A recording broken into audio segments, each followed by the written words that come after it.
શ્રી ગણેશાય નમઃ। મિત્રો, આપની ચેનલ ભક્તિ કરણમાં આપ સૌનું સ્વાગત છે। મિત્રો, આજે આ વિડીયોમાં આપણે સાંભળીશું તારીખ 18 ડિસેમ્બર 2024 બુધવારે આવતી માગસર માસના વદ પક્ષની ગણેશ સંકષ્ટ ચતુર્થી વ્રત કથા મહિમા। ભગવાન શ્રી ગણેશજીની જય।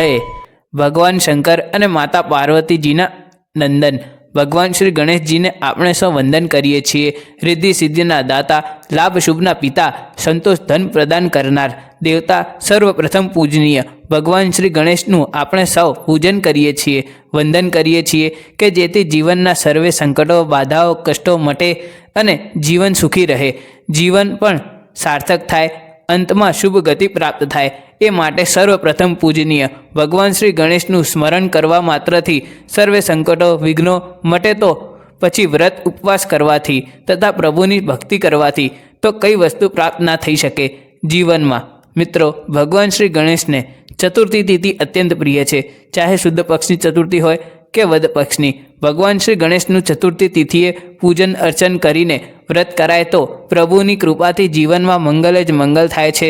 સંકષ્ટ ચતુર્થી વદ પક્ષમાં આવતી હોવાથી આ ચતુર્થી ભગવાન શ્રી ગણેશનું પૂજન કરીને ભક્તો જીવનમાં આવેલા સંકટોમાંથી મુક્તિ પ્રાપ્ત કરી શકે છે। આ માટે આ ચતુર્થીને સંકષ્ટ ચતુર્થી કહેવાય છે। જીવનમાં આવતા વિઘ્નો, બાધા, સંકટો તથા દુઃખ દરિદ્રતામાંથી મુક્તિ પ્રાપ્ત કરવા માટે ભગવાન શ્રી ગણેશનું આજના દિવસે વિશેષ પૂજન થાય છે। આ દિવસે ભક્તો વ્રત પણ રાખે છે। સવારે વહેલા ઉઠીને તથા ઘરના મંદિરમાં આવીને ભગવાન શ્રી ગણપતિજીનું પૂજન કરે છે।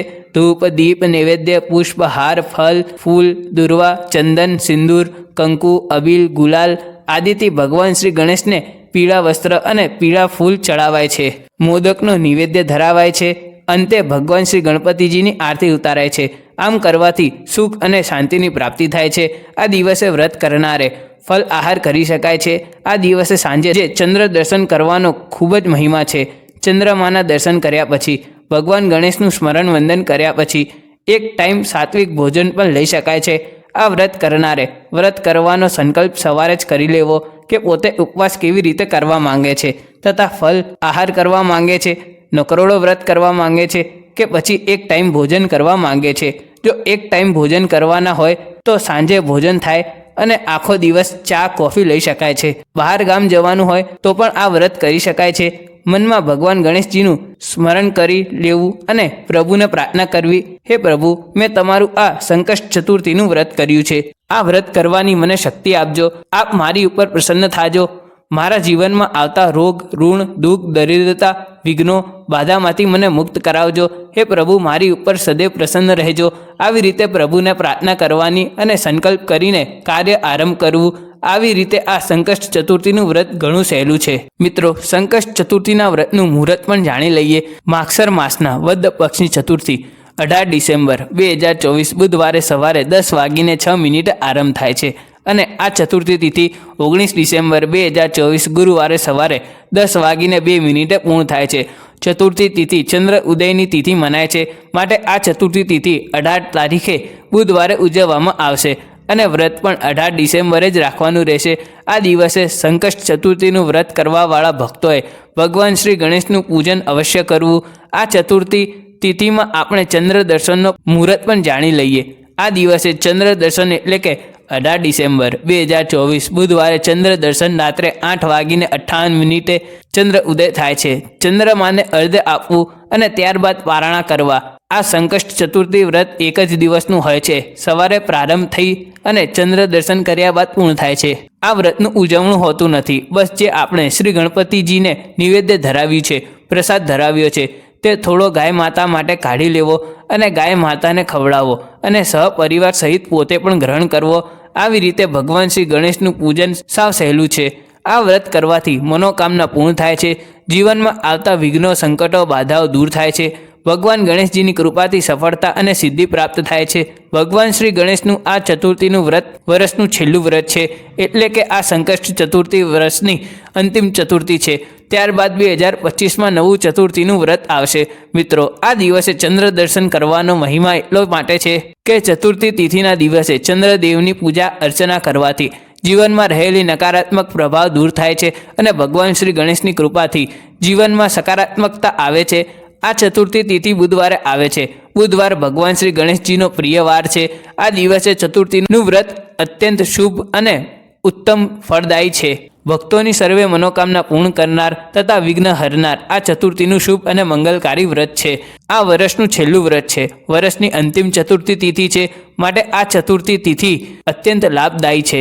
ભગવાન શ્રી ગણેશજીની આરાધના કરવાથી આપણા વિકારો એટલે કે લોભ, મોહ, મત્સર, માયા, છલ, કપટ, ક્રોધ, અહંકાર આદિનું પણ શમન થાય છે. મિત્રો, તો આપણે સાંભળ્યું ગણેશ ચતુર્થીની પૂજા વિધિ, મુહૂર્ત, ચંદ્ર ઉદયનો સમય પણ જાણ્યો અને આ ચતુર્થીનું મહાત્મ્ય પણ સાંભળ્યું. હવે આપણે સાંભળીએ આ સંકષ્ટ ચતુર્થીની વ્રત કથા. બોલો ગણપતિ બાપ્પા મોર્યા. પ્રાચીન કાળમાં ત્રેતાયુગમાં દશરથ નામના પ્રતાપી રાજા થઈ ગયા. તેઓ શિકાર પ્રિય હતા. એક દિવસ તેઓ શિકાર અર્થે જંગલમાં ફરી રહ્યા હતા. ત્યાં તેમણે એક જળાશયમાં કોઈ પાણી પીતું હોય તેવો અવાજ સાંભળ્યો. તેઓ લક્ષ્યભેદી હતા. તેઓ સમજ્યા કે કોઈ પ્રાણી જળાશયમાં જળ પી રહ્યું છે. તેમણે બાણ સાધન કરીને તીર છોડ્યું. તે તીર શ્રવણ કુમાર નામના બ્રાહ્મણને લાગ્યું, જે જળાશયમાંથી પોતાના માતા પિતા માટે લોટામાં પાણી ભરી રહ્યો હતો. બાણ વાગતા શ્રવણ કુમારના મોઢામાંથી ચીસ નીકળી પડી. રાજા દશરથ તેની નજીક ગયા.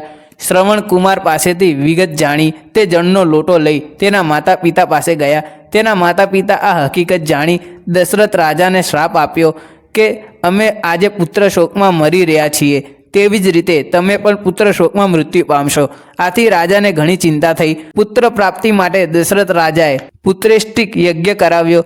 તેના ફલ સ્વરૂપ દશરથ રાજાને 4 પુત્ર પ્રાપ્ત થયા. તેમાં શ્રી રામ સૌથી મોટા હતા. શ્રી રામે સીતાજી સાથે લગ્ન કર્યા. પછી રાજા દશરથે શ્રી રામને ગાદી ઉપર બેસાડવા નક્કી કર્યું. ત્યાં કૈકેયીના કહેવાથી રામ, લક્ષ્મણ, સીતાજીને વનમાં જવાનું થયું. છેવટે દશરથ રાજા પુત્ર શોકમાં મૃત્યુ પામ્યા. આ બાજુ રામ, લક્ષ્મણ, સીતાજી વનમાં ગયા છે. વનમાં તેઓએ ઘણા રાક્ષસોનો વધ કર્યો. રાવણ સીતાજીનું અપહરણ કરીને લંકામાં લઈ ગયો. સીતાજીના વિયોગમાં શ્રી રામ પંચવટીનો ત્યાગ કરી ઋષ્ય પર્વત પર ગયા. ત્યાં સુગ્રીવ સાથે મૈત્રી થઈ. શ્રી રામ સુગ્રીવને સીતાજીના અપહરણની વાત કરી. સુગ્રીવ શ્રી રામને સીતાજીની શોધમાં સહાયક થવા વચન આપ્યું. સુગ્રીવ પોતાના વાનર સૈન્યને સીતાજીની શોધમાં 4 દિશાઓએ મોકલ્યા. હનુમાન આદિની એક ટુકડી દક્ષિણ દિશામાં સીતાજીની શોધમાં નીકળી પડી. તેઓ શોધતા શોધતા દક્ષિણ દિશા તરફ આગળ ગયા. ત્યાં રસ્તામાં ગીધરાજ સંપાતિનો ભેટો થયો. સંપાતિએ વાનર સૈન્યને આ બાજુ આવવાનું કારણ પૂછ્યું. ત્યારે વાનરો કહે, દશરથ પુત્ર શ્રી રામની પત્ની સીતાજીનું કોઈ અપહરણ કરી ગયું છે. તેમની શોધ માટે અમે બધા નીકળ્યા છીએ. આ સાંભળી સંપાતિ કહે, શ્રી રામના ચરણોમાં મારા ભાઈ જટાયુએ પ્રાણ ત્યાગ કર્યો હતો. શ્રી રામના તમે સેવક છો, એટલે તમે બધા મારા મિત્રો છો. સીતાજીનું હરણ કોણ કરી ગયું છે તે હું જાણું છું. તે ક્યાં છે તે પણ મને ખબર છે. અહીંથી થોડે દૂર સમુદ્ર છે. તે સમુદ્રની સામે પાર રાક્ષસોની લંકા નામની નગરી છે. તે નગરીમાં સીતાજીને રાવણે રાખેલ છે. સંપાતિની વાત સાંભળી વાનરો વિચારમાં પડી ગયા કે સમુદ્રની સામે પાર કેવી રીતે જવું, ત્યાં જઈ સીતાજીની ભાળ કેવી રીતે મેળવવી. સંપાતિ વાનરોની મૂંઝવણ કળી ગયો. તે કહે, તમારા બધામાં હનુમાનજી અત્યંત પરાક્રમી છે. તે ત્યાં જઈ શકે તેમ છે. તે સમુદ્ર પાર કરવામાં સમર્થ છે. સંપાતિની વાત સાંભળી હનુમાનજી કહે છે, હે સંપાતિ, આ દુષ્કર સમુદ્રને હું કેવી રીતે પાર કરી શકું? અમારા બધા વાનરો સમુદ્ર પાર કરવા અસમર્થ છે, તો હું એકલો કેવી રીતે સમુદ્ર પાર કરી શકું?